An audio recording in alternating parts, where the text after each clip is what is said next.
is the Tesla Model Y, and it's Tesla's most important car that's arriving here in Australia very shortly. And we're one of the first publications to get our hands on one of these. This is Tesla's smallest SUV and the most affordable one they make as well, and it's largely based on the already popular Model 3. And I'm here reviewing it in our bunker because Sydney had other plans for every other filming location that I had planned because everywhere is raining. So I've come down here to make sure that you get an in-depth look at this car and I don't miss out on any details that you should know about. Now you're probably going to be cross-shopping between this car, the Model 3, and some other cars like the Volvo XC40 Recharge and maybe the Hyundai Ioniq 5 or the Kia EV6. So I'm here to walk you around the outside features, the inside features, and of course take it for a drive to let you know if you should consider buying one of these. Now with all that said, my name's Cameron, this is Product Review Cars. Let's get into it. So the Model Y's pricing, this is the most important part of this car because it's going to be the reason why this car is going to be a bit of a sales success. This thing starts off at $72,300 before on-roads and incentives. And then the other model you can buy at launch is the Performance, which is all-wheel drive, goes 0 to 100 just under 4 seconds and has a longer range, but that's going to cost you just under $100,000. So this one here is definitely the one to look at first and then consider if you need that extra power and range to go up to the Performance. Now, other things relating to price, this car is fitted with one option, which is this blue paint, costs you $1,500. And if you like that Tesla red, that is the most expensive paint, a smidge under $3,000. The other things as well, this comes with a base version of Autopilot, which is like a fancy radar cruise control, but then you can go ahead and opt 2 different full self-driving packages, which I found very interesting and I only learned about this recently. So instead of opting for the $10,000 full self-driving option, you can get a $5,000 one, which includes everything like navigate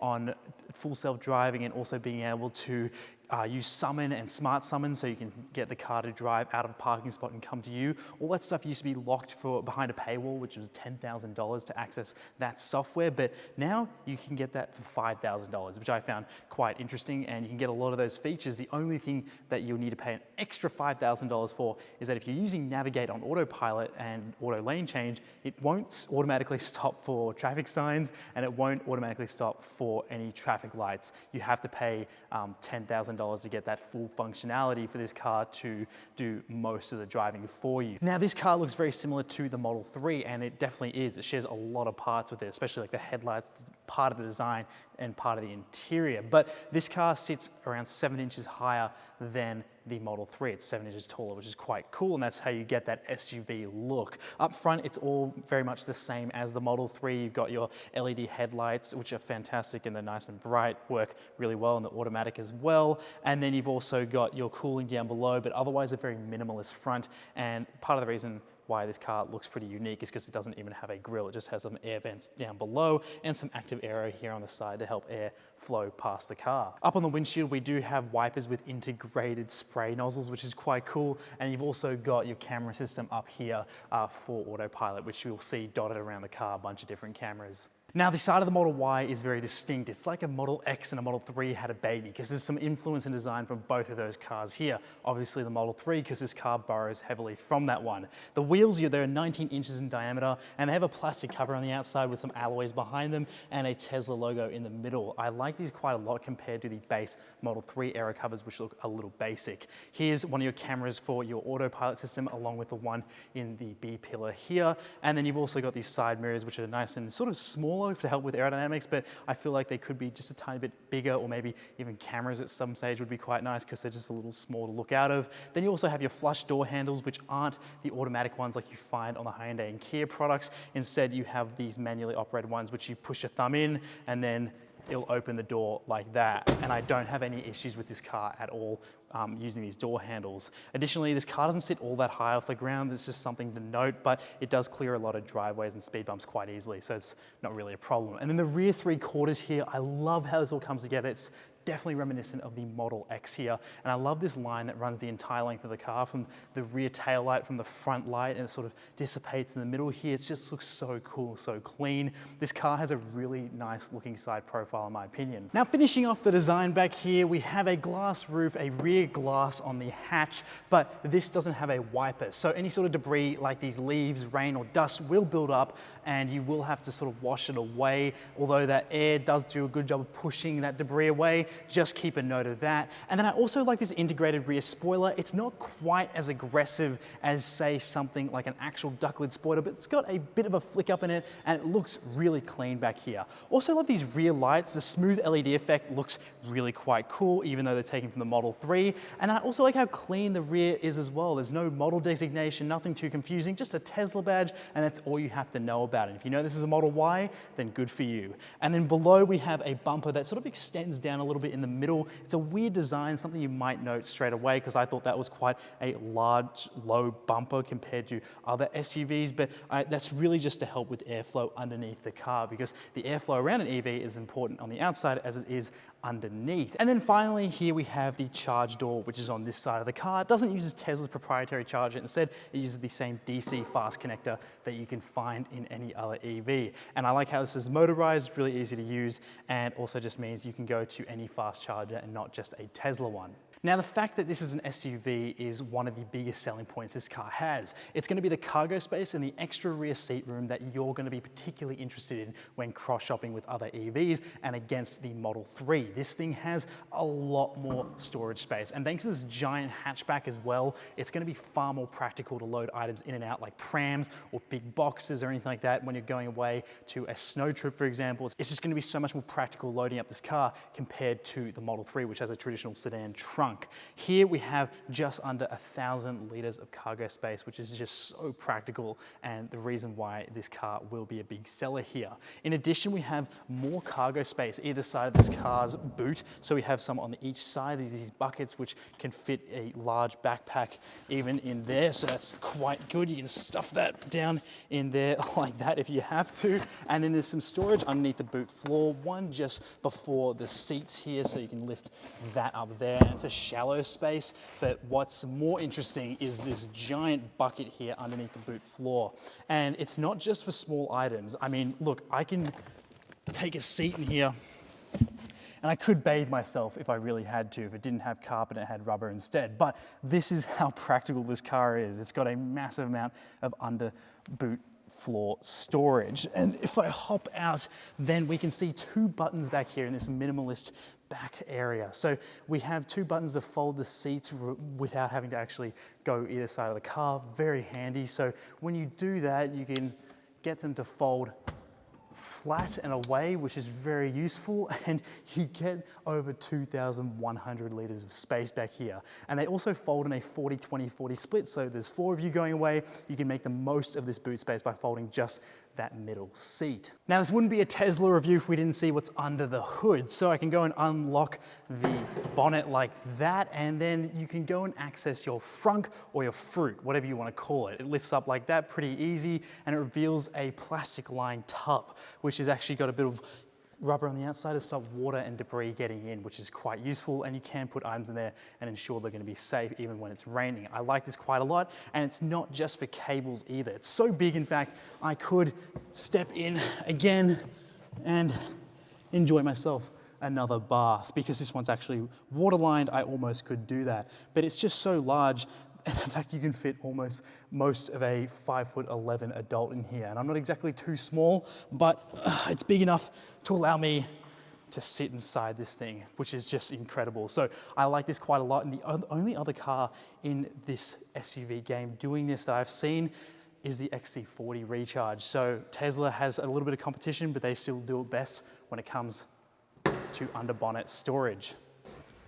Okay, so the Model Y doesn't have a vastly different interior to the Model 3, except I just noticed I have got more headroom up top. You've got the same flat dashboard, you've got wood grain here, you have premium materials throughout, even down on the lower sections of the seat. You have your vegan leather seats, which are very comfortable, a vegan leather steering wheel, which feels nice in the hand, well sized, and then you have everything integrated into this center screen in typical Tesla fashion. And you've also got some wireless charging pads below that screen. You have some more storage in the center with the cubby there. It's got a nice light in it and some USB ports, 2 cup holders, more storage in the center console, but I wish that glove box was just a little bit bigger. We've also got a camera lens, which is inside this car facing the interior. I'm not a big fan of that. I just wish that was gone, or I put a tape over it if I was to buy this car. It's just a little bit weird, and it doesn't really specify what it does from Tesla's point of view. It's just sort of there just in case. So yeah, I just am not a big fan of that in particular, but the rest of this interior is quite nice, especially this light you get on the sun visor. It's very premium, and I love the cover on it as well, and love the use of magnets. The pedal box looks a little cheap because there's quite a long pedal that goes down to the floor, and I just wish that was sort of tidied up a little bit. It just looks a bit odd. And then the carpet that runs up on the footrest actually sort of flops down every so often if I bash my foot against it, so I just wish that was fixed up. But then everything else in here is fantastic. Stitching looks fantastic as well. It's just so premium. That's really what Tesla does well, and it's a minimalist dream. I know Hyundai does a really good job with the Ioniq 5 minimalist interior, and it's a little bit more functional with some few buttons placed throughout the cabin, but this is minimalism to the max, and this center screen really is the focus of all that. Now, I've gone through this screen a numerous amount of times with different Model 3s, but since you're watching the Model Y review, this is how this screen works, and guess what? It's not any different from a Model 3. It's so well integrated. You get over-the-air software updates, which are meaningful and actually add proper upgrades, which I like, and they're frequent, which is good as well. Love the Google Maps integration, love the Spotify integration, the fact you've got all these different apps here, like a dash cam, you've got energy, you've got calendar, you've got messages, you've got theater mode, you've got arcade, you've got toy box, you've got a browser, obviously, like I said, Spotify, you've got Bluetooth radio, car karaoke, tune in, and Tidal. What you don't have is Apple CarPlay or Android Auto. So that's just something you have to learn to live with if you want to buy a Tesla, and you're going to have to become a Spotify user if you use Apple Podcasts or Apple Music. You can stream over Bluetooth, but it's just not the same controls you have as you do in Apple CarPlay. Now, I like the climate controls. You've also got a biohazard little symbol here, which is for the HEPA filter, which helps clean the cabin's air to a higher degree than a normal air filter. And that just means that if you ever came into contact with a biochemical weapon, you should use that. But since we live in an area that doesn't really have that as a problem, and smog's not too much of an issue here in Australia, it's really just there if you want cleaner air in your cabin or the pollen's a bit heavy outside. Now, you've got a dog mode, you've got camping mode here as well, you've got access to your heated seats, both front and rear, and you've also got a heated steering wheel. There's no ventilated seats in this car. I also like the pinch and zoom effect to adjust the air here. Now, your car controls are over on the right, and that's just so you can access your car controls when you're parked, but it's also going to show you your car driving when you're out on the move, and also your speedometer and your other vital information. Now, on the bottom right, we have our car controls, which are a bunch of sub-menus to just change and get info about this car. I especially love how you can change this display using its brightness. It gets really quite bright, which is, you know, crazy. And you've also got dark modes and screen cleaning modes, your car cleaning modes. You've got different modes for how you want this to accelerate and all that sort of stuff, which we'll discuss when we're out driving. But this is a very useful screen here. But finally, the Model Y has the best back seat out of the Model 3 and the Model Y range.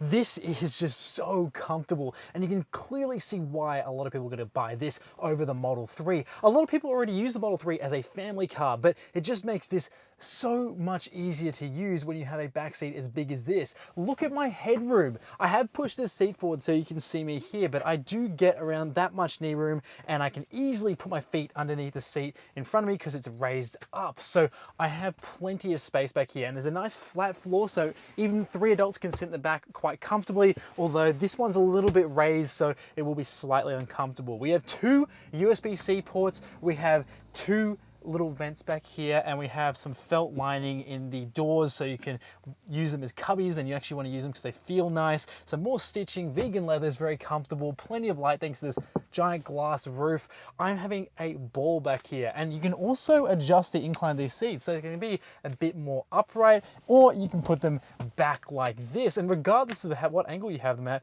my knees are actually in line with my hips, so this feels like a normal back seat in a luxury car, and this is definitely one of the best back seats in an EV I've sat in. Okay, so you're about to see why I filmed in the bunker today. Well, it's because of this. There's plenty of rain out, and it's a good way to demonstrate why the rear-wheel drive model of the Model Y is plenty enough for a lot of people. So by going out in the real world, I'm going to test this car. I was thinking about going and trying to find a dry country town to tell you what this car's like, and look, that'd be visually interesting, but it wouldn't be practical to tell you what this thing is like to live with day to day, which is what this is. This is right in the thick of Sydney's cities, and look, this is a great place to test this car because there's going to be a lot of these in the city, and you want to know what it's like to drive around here with these roads. Well, immediately what I can say is that the suspension needs a local tune.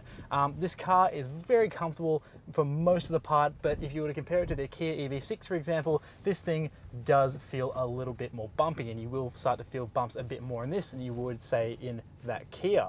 Well, let's just test acceleration as well. With a claimed 0 to 100 of 6.9 seconds, this thing actually is fairly rapid. So go to pick up speed, and there you go. And even through a puddle, this thing is planted. So this is a very good car if you want a bit of oomph behind your family car, but you don't necessarily need all the performance of the performance version of this car. Now, this has a claimed range of around 455 kilometers per charge, and that's a WLTP range estimate as provided by Tesla.